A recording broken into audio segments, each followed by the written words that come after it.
Across the Caribbean Sea, the United States watches with growing alarm. The State Department, in a sternly worded statement, demands the immediate release of jailed opposition figures.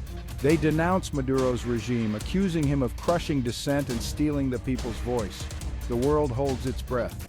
Will Maduro heed the warnings, or will Venezuela descend into chaos? The fate of a nation and the hope of millions hangs in the balance. U.S. diplomat, the White House, echoing the concerns of international observers, calls for free and fair elections. Their message is clear. The Venezuelan people deserve the right to choose their future, free from fear and intimidation.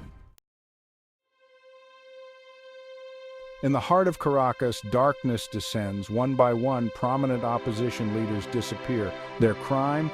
Daring to challenge Maduro's authority, to dream of a different Venezuela. Among those imprisoned is Juan Guaido, once recognized by the U.S. as the legitimate leader of Venezuela. His arrest sends shockwaves through the opposition, a stark reminder of the risks they face.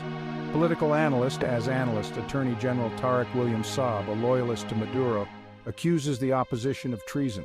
He points to alleged conspiracies, whispers of foreign interference as justification for the crackdown. Fear stalks the streets. Journalists are intimidated into silence. Activists whisper in hushed tones, afraid to speak their minds. The once vibrant Venezuelan democracy is being strangled, its voice slowly extinguished. Across the globe, political analysts watch the crisis with growing unease.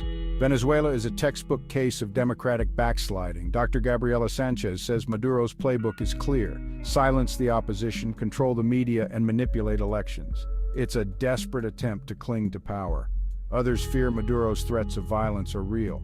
Dr. Javier Corrales warns of potential bloodshed. Maduro has used force before. The international community must act to prevent catastrophe. Section 4. The world reacts: condemnation and calls for calm. From Washington to Brussels, the chorus of condemnation is swift and unanimous. The United States, the European Union, and the United Nations all denounce the arrests. The Venezuelan people deserve better. They deserve a government that respects their rights. The UN High Commissioner expresses deep concern about the situation.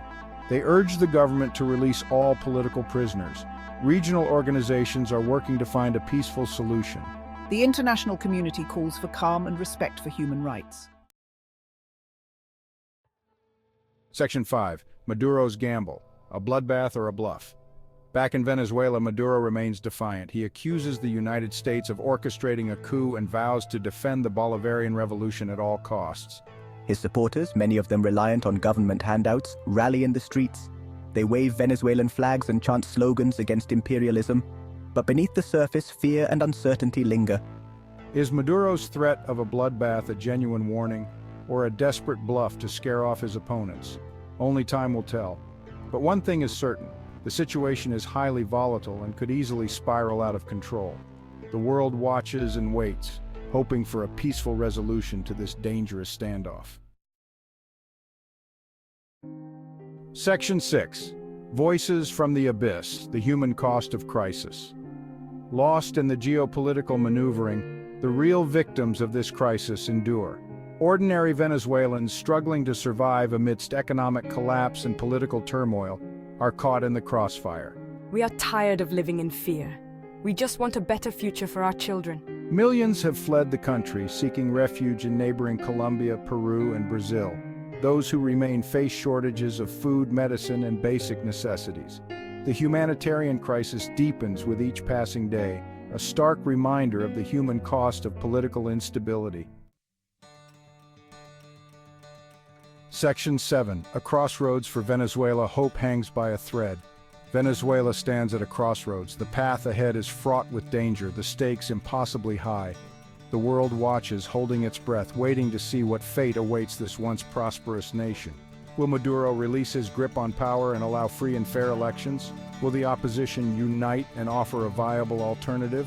Can the international community help broker a peaceful solution? For the sake of the Venezuelan people, for the future of democracy in Latin America, and for the stability of the region, one can only hope that wisdom and restraint prevail. The world prays for a brighter tomorrow for Venezuela, a tomorrow where hope, not fear, lights the way.